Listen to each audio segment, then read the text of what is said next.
Welcome to another segment of Beam Me Up, Scotty. Today we have a special guest. Today we have Oneonta's one and only mayor, Mr. Mark Drennick. How you feeling? I'm doing all right, especially given the fact you pronounced my name right. Okay, cool. I thought you was going to say wrong. That doesn't happen every day. Okay, so. I thought you was going to say wrong. 2 points already. You're already on the scoreboard. Let's get it. Okay, good to have you here. How you feeling? I'm doing good. How you doing? I'm all right. I can't complain. You know what I mean? It's good Wednesday. Feeling good. You know what I mean?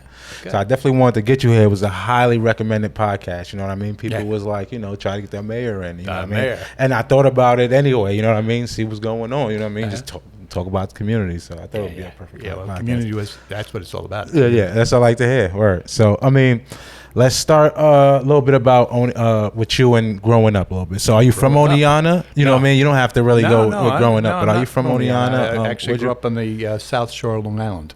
Okay. This little hamlet almost called Mastic Beach, which back when I was growing up was, woods and and ocean. It was the combo, and now it's malls and more malls. Okay, so it's a little bit of a different thing now. Okay. I need GPS to find my way around where I grew up now. Okay. Or so did it just gentrified from where you was at, kind of? Yeah, I guess commercialized. Yeah. Crazy. It's okay. It's like a shopping mall that starts somewhere around Nassau County and continues almost into the tip of the island. It's just the way. It's the way it is. Okay. So happy to be here. Word. But no, so I went from Long Island. I went to art school in the city, School of Visual Arts, and then I was in the city for a dozen or so years, and then here for 40 something or other years now, 41, 42 years, something like that. Okay. Yeah. Cool. Yeah. So I was gonna say that was probably a crazy switch from coming to New York City up to Oneonta. How did you get up here? Yeah, well, it was a car. Okay. That's right. But that elevation you might can't breathe coming up here. You know what I mean? Your breath. So I was an artist, working as actually a children's illustrator in children's educational materials and stuff like Scholastic magazines. You might have even grown up with that, right? Yeah. So anyway, I was doing that stuff, and it was great. And I was in my 20s living in New York, and it's kind of a great time in your life to live in New York, especially I'm old, right? So that was like the 70s. It was like the early into the mid into the late 70s. So it was a good time to live in New York, right? There's a lot of stuff going on. But in any case, I'd been there for a while, and it was like August 2nd. I know it because that's the day Thurman Munson died, catcher for the New York Yankees. You might know he died in a plane crash on the day that I took a ride with a buddy of mine up to Binghamton. He was a lawyer, and he just had some business to take care of clerking for a judge up in Binghamton. He said, "You want to take a ride?" It was like 95 degrees, for like the 10th day in a row or something. You know how the city, you look down the sidewalk and everything is just wavy. It's like 7 o'clock in the morning, and it's like you can't even see a straight line building because everything is just from the heat. So I said, "Yeah, I'll take a ride," and took a ride, and I went, "Oh man, I forgot how nice it is to be out of the city," and came back and told my wife at the time. I said, "We're moving," and she said, "To where?"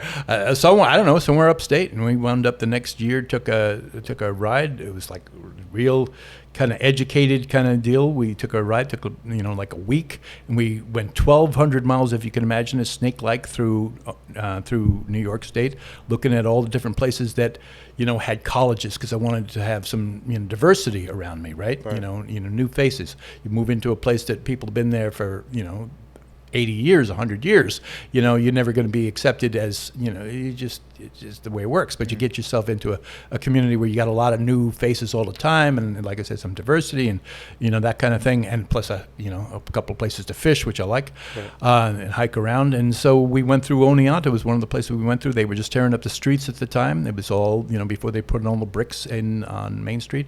And I was like, wow, this place it was just like a dust bowl because of all the streets being torn up. So this place is cool. All these people working together, man. They just gave up their entire summer to do all this kind of, reconstruction. I'm very impressed.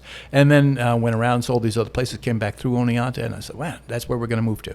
Because Oneonta was cool. I mean, we had like a criteria of, we're doing like attitude of the people. Okay. Good. Right? It was good. It was like we were crazy, right, about the thing. But we moved up to Oneonta, and then I came to find out that wasn't the whole city working together. It was like, oh, we're dealing with it. And we're trying to get through it, man. Because you're just driving through it, so it looked like, but it's I wouldn't live anyplace else. I just love this town. I really do. That's right. Did you get to touch like Syracuse or anything like that? Checked it all out. Checked it all out. That's and right. it's also the kind of place I was thinking to myself. I've always been kind of a community organizer of sorts, right? And so when I was living in the city, I was a 19-year-old. I'm living in a building in the city. So we're talking about you living in the D Street lofts, living in a building as 19-year-old, and I was like, I'm organizing the building after a bit, right? And then we get the building organized. We're getting the things that we want, from the landlord, and it's like, hey, man, let's organize the block. so we do. We like organizing the block, and we got ourselves, Shall I continue on, or we just ignore the people that wandered into the studio? Right. So anyway, so we went to block parties and all the rest. So I come up here and I say, hey, small fish, small pond. Who knows? You might be able to do something. So now I'm mayor. Okay. So there you go. Okay, that's fine. So I just heard you saying like you like to do a lot of community activities and things like that. I was gonna say, what got you from going from arts? You know what I mean? You got your arts degree. Well, I was not even an accredited school when I was going to it, but yeah. Okay, so I got my experience. And I was, like I said, working as, I would, in order to put myself through art school, I was busking, in the park. I'd be sitting there and I'd, be doing and then doing that, you'd be surrounded by, you got a crowd, you got a bunch of people, you're just sitting on a park bench and you're doing like so. And then, all of a sudden you got somebody comes up and opens up his guitar case and he's playing. And then, all of a sudden here comes somebody juggling and here comes somebody else with the shish kebab stand, and before you know it, you got like 300 people gathered around. It's cool. I loved it. I made a good living too doing that. Okay. But it was like, and that kind of thing that gets in your blood. And so that has not left me. Okay. And is that why one of the main reasons you decided to, pursue public service administration? I really didn't. And govern? I didn't really. I was a council member for 2 years. I've been mayor for 2.5 years. So that's not a real long time to have been doing this. That's true. So and I'm 70, right? I'm not. I know I look young, right? I look young, right? You do look young. Right. It's like it's disturbing how young I look, right? You look about 55. I'm gonna give it to you. You don't look about 70, but that's fine. It's all that healthy living. That's fine. But anyway, so all right. I threw myself off with that now. All right. Yeah, you start thinking about how handsome you are, right? I feel you, Playboy. But anyway, so when I came up here, I'm doing illustration, right? And this is how old I am. When I came up here, so I said, I can just do illustration up here because same difference, sitting there, just and all my art directors. It's all about relationships, right? So all the art directors that I had relationships with, they all got fired. They just like Scholastic Magazines was a big client of mine. Went from like 37 publications to 13, right? And so like all my contacts, and then another company that I worked with, they moved to England, and another company. It's like all of this. So it's like, oh man, now I got to make new relationships with people because it's really it's not how good you are. Anybody who's paying attention, it's about who you know, and it is, and the relationships that you build. LinkedIn. All right, it's that kind of thing, But you're doing this before LinkedIn, so the LinkedIn was like, "Hey, how are you? Shake your hand. I'm this guy." Right? Yeah, that's digital LinkedIn. And then so I thought I could, kind of make that happen, go up and down, by car, 4-hour ride, and do stuff, and what have you. But it's like I get down, it's like I got to start from scratch now, almost. So this is how old. Okay. All right. Okay. This is before there was such a thing as a PDF. No PDF files. There was no such thing. There was no such thing. Disk? No, it's before that. There was no such. Yeah, I know. Seriously, this is how old. There was no such thing as email. There was no such thing as email. It's a fact. It's true. So it's like what you were doing was you were creating boards with art on it and putting it in the UPS. And my business card had some like eagle flying a UPS package down to and so that was not going to work. So I had to kind of reinvent myself. I still do illustration, but now it's like kind of reinvent myself. And so I wound up doing media, multimedia stuff. So this kind of stuff. Actually, Okay. not as good as you do. No, I mean, let's just say we're trying to get there. I mean, like I said, let's talk about your radio station. Same way you said you got a syndicated radio station. That's yeah. fine. You get to talk to people, get to hear you regardless. They whether you want to or not, forcefully get to hear your voice. You know what I mean? So if you're out on the internet, I've worked on The Voice. Right. You have that trucker voice. You know what I mean? I'm out here. It's because as soon as it turns to you know what I mean? It's going to be like, it's going to fly. I'll do the Pledge of Allegiance that, so I'm mayor, right? So you got a council meeting and that kicks off with the Pledge of Allegiance. And it's like, the Pledge of Allegiance. And I was like, no, man, I enunciate. It's like, I pledge allegiance, to the flag, that flag right there, of the United States of America. So you might sound like it's a like, wrestler, you got it. It's like, it's your skill set. You never know what your skill set's going to be. You build it up, and you never know how you're going to use it. For real, and you ain't lie about that. Yeah. So what's what's a big part of being a mayor that you didn't expect? Politics. Okay. Yeah, that's right. Because I tell you, I ran for council in 2019. I guess it might have been something like that, or 27. Yeah, whatever it was. Whenever the pandemic was, that's when I got elected. Okay. Yeah, that's like 2019. Yeah, 2019. So I ran and got elected to the 8th Ward Council. So the 8th Ward is the downtown area, right here where we are. Okay. Is the 8th Ward, and so I'm on the job for 3 months, and the only reason I ran was because I was ticked off. I used to carry. No, I mean, I'm serious. I got welts on my shoulder from carrying picket signs all my life. Right? It's like, why aren't you listening to me? Would be kind of what the sign might say. It's like, hear what I'm saying. Right. How come you're not? Right? So I got frustrated with that. Even in Oneonta, I said, and people say, are you don't just complain.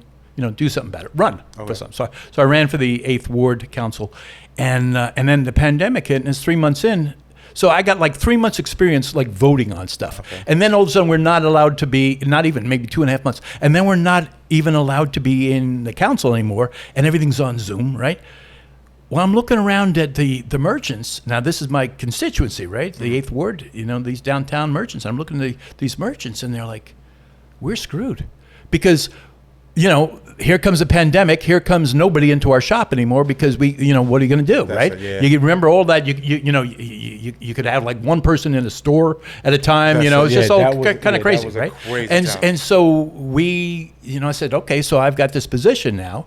See if I can get people, with working with some others, obviously, in the city. But how can we get people some money to tide them over? And we did. We got actually quite a bit of money into a lot of people's hands so they could be, kind of make their way through. But then the other thing was, we got to keep these people alive. So my wife, who's like the saint of saints, man, so between one thing and another, we got a whole bunch of people together, and it's like that community organizer in me. I've been doing that, most of my life in one way or another. It's like, let's all get together and do stuff. So we got together a whole bunch of people. I didn't know 3/4 of them. And so, we got to save downtown businesses. So how are we going to do that? So we got tables and chairs. They still got them out there now, tables and chairs and umbrellas, and then set up 3 stages, and we had outdoor everything, like every week, outdoor everything. Nice. And it was crazy. It actually won some awards. But the main thing is the big award that we won was we kept people in business, right? But it was you'd have 30 volunteers in the morning setting things up, and then come 9 o'clock at night, and you got to break it all down, and it's like the entire. And you're looking around, it's like where'd the help go? Yeah, it's just me and my wife. That's a fact. That's crazy. So anyway, we got to 2 years into the council thing, and that was really my experience as council. Was more like just like sweat equity, right? Got into that, and then the mayor at the time was cutting out, and I was like, all right. The stuff that I'm trying to make happen, which is grassroots. I don't mean to tap because that's going to hit your microphone. Yeah, right. But anyway, the stuff that I'm trying to do, that I've been committed to my whole life, is grassroots. I call it grassroots governance. That's how things work. Everybody works together. Everybody figures things out together. The hard part is everybody agrees on what the facts are. Mm-hmm. I'm finding out that is the hardest thing because people don't want to hear what the facts are. They get their own minds made up. Yeah. But whatever. Anyway, everybody agrees on the facts. Everybody starts to work together on the solutions, and then you bring that up to the powers that be to actually make things happen. Right. So that's the ideal. So I said I can do that as mayor. The jury's out. on whether or not I've had any success doing that. Right. And you know what I mean? That's one thing I was going to say. Like, for the past, I didn't know that you just came into mayor as in 2.5 years ago. Because my wife said, people keep come up to say, you got to run again. And my wife says, hell, he is. This has been a job. Yeah, man. I didn't even know. You know what I mean? And I was even thinking, like, I was like, the past year and a half, I've been seeing the mayor at the events, you know what I mean, outside, you know what I mean? You got to. You know what I mean? Actually, you know, get involved and things like that. And I didn't think I didn't see it before. You got to walk the walk. I came you know what I mean? 2018, and I didn't, like I said, I didn't hear about a mayor or see the mayor. You know, there is a mayor. Different. You know what I mean? Yeah, so, different folks, different expectations. I come in, I got 4 years. That was the plan from the beginning. I wasn't looking at running for 8. I'm old anyway. I'm not looking to, you know, I want to go back to the drawing board, literally. Right. You know, and so that's a better way to spend the last years. You know, but this is you got 4 years. It's a part-time job. It starts at like 6:30 in the morning and ends sometime around midnight when I go to bed, 7 days a week. So this is my part-time job, right? But you can do that for 4 years if you know that that's what you're given. And you got one opportunity in this life to do this kind of thing and make this kind of impact. I'll take that. Sure. But I got to tell you, it's not been as easy as I thought it was going to be. And that's the thing. You know, a lot of people got a lot of expectations from you. So it's not the work. It's not the work. It's folks that feel like they have, that somehow or another, that they can see through what I'm saying. I'm always honest. It's easier when you don't have that much, you know, brain capacity to stay honest. It's easier to remember what it is that you said. Yeah. You know, don't have to remember any lies. Back and they're trying to be on you. Yeah. So you know, I'm always going to be, what you see is what you get, right? But there's a lot of folks that say, no, there's something else going on here. We can't trust you. You can't. And it's like, because whatever it is I'm trying to make happen, it's a lot I'm trying to make happen, doesn't always make everybody comfortable. Right. And so they get in their own, like, this distorted, you know, place, and then they get people ginned up and scared about, you know, what the thing is that they think, and then before you know it, you got a whole backlash of people that are just screaming at you. Trickling down, and and that's tough. And when somebody says, you know, you lie, and you say, wait a minute, no, I don't, and they say, you're lying now. What do you do with that? What can you do with that? I'm not. That's it's like every time you say it just gets worse, right?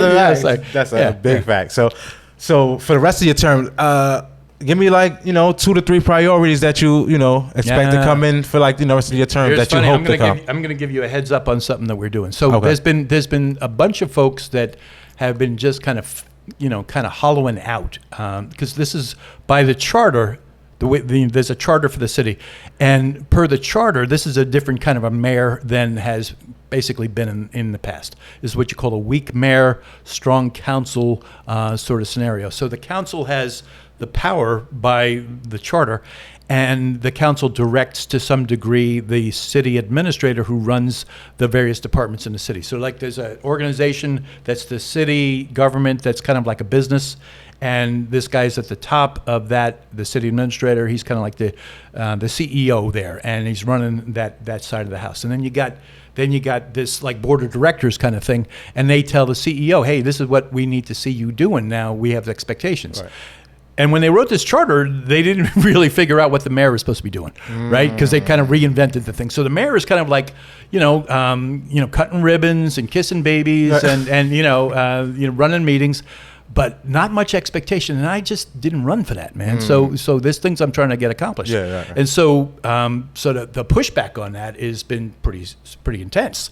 You're overstepping, whatever it might be. Reaching. But I didn't run to be a ribbon cutter. Yeah. I'll do that, but that's not the reason I ran. So there's this conflict constantly. So right now, between, folks in the community that, they don't like or they don't understand what it is I'm trying to do around this or that, whatever, and then some folks within the elected area of the government say, well, you're overstepping there's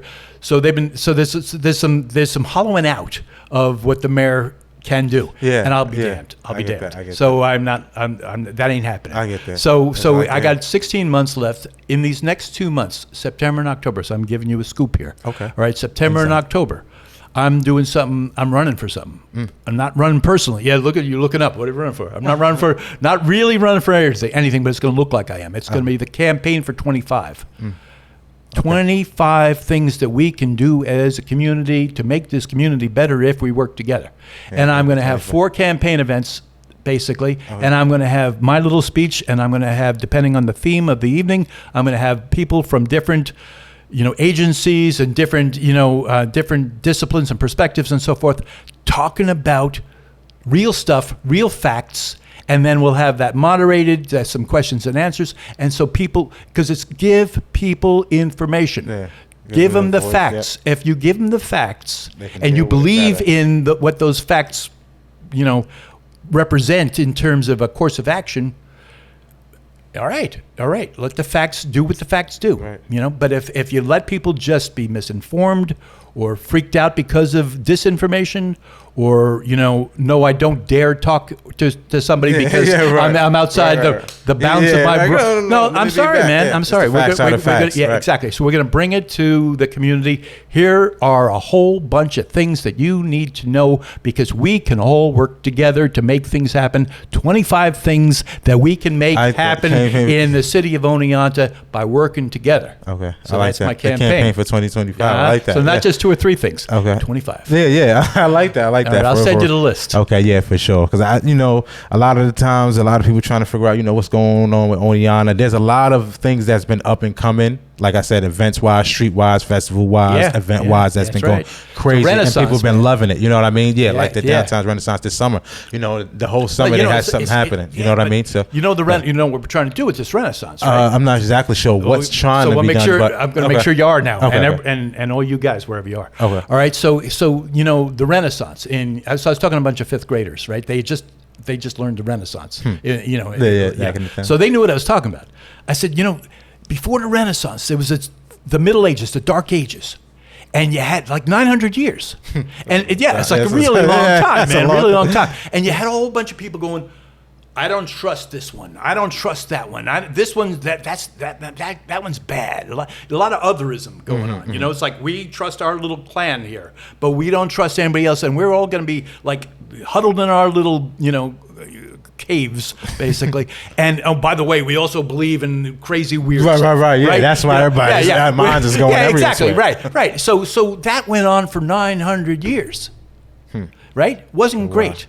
And then all of a sudden, I simplified it for anybody, but the kids got it. It's like, and then all of a sudden, some people said, "Hey, why don't we let the artists and the performers and the writers and the creative people have at it because we've been screwing up. How much worse could they do?" And then you had the Renaissance. So you had people like William Shakespeare and Marco Polo and Galileo and Michelangelo. And you know what? They probably never met. Right? That's right. But they're part of this Renaissance. So what the Renaissance is, it's a rebirth. It's a redirection. It's the creation of a new paradigm. And what we're looking to do in Oneonta, and we are doing it in Oneonta, is say, and you know this because the open invitation that I got to you to be on the street, right? It's like, if you want to do something that is creative, if you want to do something that's going to wind up being a quality of life enhancer for everybody that comes into contact with it, this is your city. This is where we want you to be. And if you do that, then the people would like, oh, I don't want to come into Oneonta because there's nothing going on, or it's dirty, or it's scary, or it's whatever it might be. Oh, they think it's like, hey, this is kind of a cool town. Yeah, definitely. And that's the secret. Yeah. That's the secret sauce. You want to change Oneonta, you need to make it a place where people want to come. And that's one thing. So embrace the creative and the the performing and the visual artists and this is one of the busiest studios I've ever been in. I mean, yeah. So you know what I mean? Yeah. It's like it's a little crazy. It's cool. This is action packed. But that's one thing I was going to say with the Renaissance. It's like the movie theater. Is the movie theater getting open? I remember when in 2017 / 2018, I was coming out here. I love that movie theater. It was a big historical. You go in there now, and it's gutted, right? And it's been gutted for a while now. They are lacking about maybe $500,000 for a roof. We got the money for that. It's a case of the mechanics of the grant applications and very little to do with the city, an awful lot more to do with some of the folks that are working on this thing with good intentions, but slowly. But that's a jewel, man. And we're going to get there. Yeah. And when we do get there, that is going to be like the crown jewel in the city. But in the meantime, just down the block, you got the foothills. And you've been in the foothills. It doesn't have, unfortunately, the way the thing was built, and you're just stuck with the way something was built. Doesn't have great sight lines, doesn't have great acoustics, even though they continue to improve them and improve them and improve them. Yeah. You got all the rafters, you got all the, lot, it's difficult. And it just kind of is what it is. But it is nonetheless, between the little production house that they got there, which is great, you see little plays and stuff, and then, there's the atrium, which is great for hosting stuff, and then the theater itself.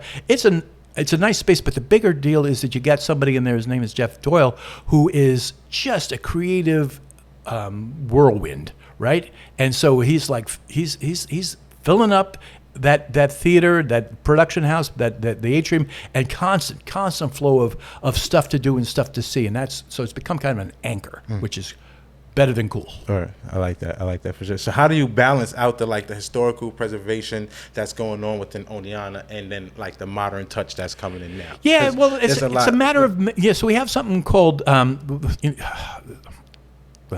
just based on what the heck it's called, but form-based code.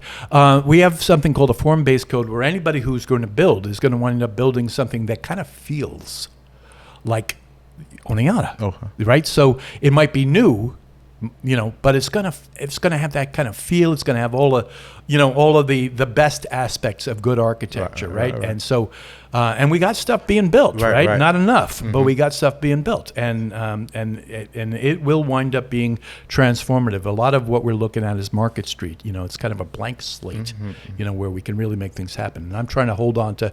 What are you in your late 70s, late 80s? Oh my! Yeah, dude, very early 30s. Dude, yeah, 30 in July. Yeah, exactly. There you go. 30 in July. Okay. So we were talking about the Oneonta Theater, and I didn't really kind of wrap that up. So let me just tell you. So we're probably a couple of years out before we actually have that theater back online, and so that'd be a reasonable expectation. But you'll be looking at a lot of performances. I presume you'll be looking at movies as well. It's going to be a jewel in the city. We got a couple of minutes only left, right? And we got some SUNY and Hartwick College students maybe listening in, and so here's one of the things that I really want folks to get. I've been talking about community. We're all in this together. That's been my mantra from day one. One of the things that is really important is that the folks on campus, living off campus, whatever, but college students, you understand, we got 13,500 people in this community. If you take away our college students, we're down to about half of that. So the point of it is, what people need to know, I go on campus and I say, how many people here live in Oneonta? And no hands go up. And then I said, so where'd you commute from today? Well, no, I didn't commute. I'm over on Center Street. I say, well, then you live in Oneonta. You are citizens of this city. Right. And so what comes of this is that I tell people, man, you have a responsibility, but we have a responsibility to you too. So it's like, you are citizens. You need to look at Oneonta and you have to say, how can I make this city better? And then you reach out to me, and I'm going to tell you, 607-437-2566 is my cell and my text, and you can do that. And you tell me that you want to make this city a better place, and that could be any way that you think of. And I will hug you. I'll give you a big old hug, and we will put you to work. And this is your city. This is their city. This is your city. Yeah. We want to have folks that are younger, staying in this community, moving to this community. It's the way this community winds up becoming the vibrant city that we need it to be. Right. 100%. I get that. Yeah. So, any last words besides giving the community, the big, speech that you just gave? That's what I do. No, and you know what I mean. That's something that they need for sure. I'll tell you. I will talk to anybody who wants to talk to me anytime. Right. And because the best thing that I can do is make sure that everybody knows what's going on. Right. Everybody's got the same information. If we can all agree on what the facts are around things, right? I want to bring in affordable housing. You know what that means? I want housing for people who are making $15, $16, $17 an hour. That describes a lot of people. Right. So when you hear, he wants affordable housing, we don't. No, you do want that, because that's what we need. You ask me the questions, I'll tell you straight. And then if it works for you, if it makes sense to you, then I will enlist you and we'll do this together because we all get to where we need to get if we work together. Right.